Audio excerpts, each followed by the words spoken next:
ইয়া কাদিয়াল হাজাত 21 বার পাঠ করলে কি হয়? আমি আবার বলছি, ইয়া কাদিয়াল হাজাত 21 বার পাঠ করলে কি হয়? খুবই দামি এবং গুরুত্বপূর্ণ আমলটি।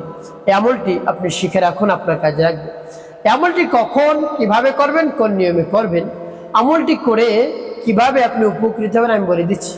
বিস্তারিত জানার জন্য, আমলটি শিখে রাখার জন্য ভিডিওটি না টেনে না কেটে ধৈর্য এবং মনোযোগ সহকারে শেষ পর্যন্ত আপনি দেখতে থাকুন, তাহলে সঠিক নিয়মে আপনি আমলটি করতে পারবেন। প্রিয় ভাই বোনেরা, আমলটি করতে বেশি সময় লাগবে না, আপনার অল্প কিছু সময় ব্যয় করলে হয়ে যাবে, আপনার সকল সমস্যার সমাধান হয়ে যাবে ইনশাআল্লাহ। ভাই বোনেরা, আল্লাহ রাব্বুল আলামিনের কাছে সকল কিছুর খাজানা রয়েছে, তার কাছে চাইলেই খুশি হয়ে যায়, না চাইলে বেজার হন। দুনিয়ার মানুষের কাছে চাইবেন বিরক্ত বোধ মনে করবে, আর আল্লাহ রাব্বুল আলামিনের কাছে চাইলে তিনি খুশি হয়ে যান, তিনি বসেই থাকেন কোন সময় আমার বান্দা চাইবে আর আমি জানি। প্রিয় ভাই বোনেরা, তাই ছোট থেকে ছোট বিষয় তার কাছে বলুন, সকল খাজানা তার কাছে। ওয়ালিল্লাহি খাজাইনুস সামাওয়াতি ওয়াল আরদ, আসমান জমিনের ধন ভান্ডারের চাবিকাঠি তার হাতে, যা দরকার তার কাছে চাইবেন, সাথে সাথে পেয়ে যাবে, বিশ্বাস এবং আস্থা নিয়ে চাইলেই। প্রিয় ভাই বোনেরা, তাই আপনি আমলটি করুন, উপকৃত হতে পারবেন ইনশাআল্লাহ। কিভাবে আমলটি করবেন আমি বলে দিচ্ছি। যদি সঠিক নিয়মে আমলটি করতে হয়, ভিডিওটি না টেনে দেখুন, তাহলে সঠিকভাবে আপনি আমলটি করতে পারবেন। শুরুতে কি করবেন আমলটি করার ক্ষেত্রে? উত্তম রূপে পবিত্রতা অর্জন করে, উত্তম পোশাক পরিধান করে, নির্জন একটি জায়গায় বসবেন, কেবলামুখী বসে আমলের দিক মনোযোগ নিয়ে আসবেন। এরপরে জীবনের গুনাহের কথা স্মরণ করে ক্ষমা প্রার্থনা করবেন, আস্তাগফিরুল্লাহ আস্তাগফিরুল্লাহ আস্তাগফিরুল্লাহ, বা পূর্ণ ইস্তিগফারটি আপনি পাঠ করতে পারেন। আস্তাগফিরুল্লাহ রাব্বি মিন কুল্লি যামবি ওয়া আতুবু ইলাইহি লা হাওলা ওয়ালা কুওয়াতা ইল্লা বিল্লাহিল আলিয়্যিল আযীম। যখন পাঠ করা হয়ে যাবে, এরপরে তিনবার দুরূদ শরীফ সাল্লাল্লাহু আলাইহি সাল্লাম সাল্লাল্লাহু আলাইহি সাল্লাম সাল্লাল্লাহু আলাইহি সাল্লাম ইস্তিগফার দুরূদ শরীফ যখন পাঠ করা হয়ে যাবে, এরপরে আপনি সেই দোয়াটি পাঠ করবেন। যখন পাঠ করবেন, রব্বি কারীমের কাছে মন খুলে প্রাণ ভরে বলবেন মনে মনে, আল্লাহ আমার আমলকে, আমার সময়কে কবুল করুন, আর যে সমস্যা সমাধানের জন্য আমলটি করতেছি সেই সমস্যা সমাধান। এভাবে বলে তারপরে দোয়া পাঠ করবেন। পরবর্তী কি কি করবেন, কোন উদ্দেশ্যের জন্য পাঠ করতেছেন বলে দিচ্ছি, আগে দোয়াটি বলে নেই। বিসমিল্লাহির রহমানির রহিম, ইয়া কাদিয়াল হাজাত ইয়া কাদিয়াল হাজাত ইয়া কাদিয়াল হাজাত ইয়া কাদিয়াল হাজাত।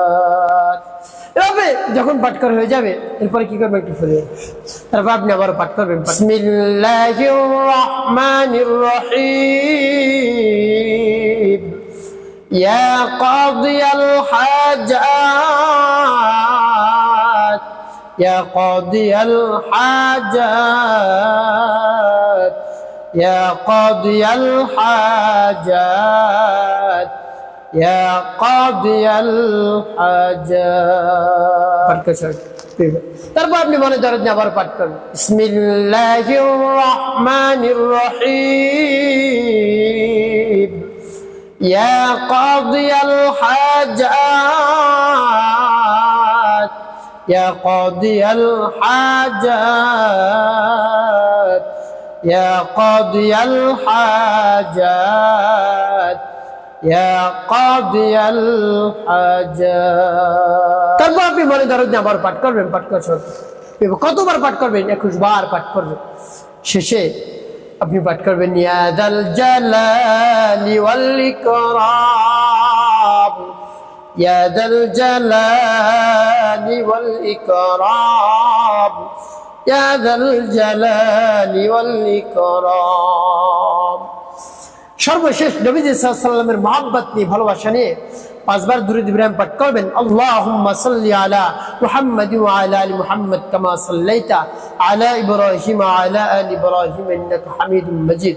আল্লাহুম্মা বারিক আলা মুহাম্মাদ ওয়া আলা আলি মুহাম্মাদ কামা বারাকতা আলা ইব্রাহিম ওয়া আলা আলি ইব্রাহিম ইন্নাকা হামিদুম اللهم صل على محمد وعلى ال محمد كما صليت على ابراهيم وعلى ال ابراهيم انك حميد مجيد اللهم بارك على محمد وعلى آل محمد كما باركت على إبراهيم وعلى آل إبراهيم إنك حميد.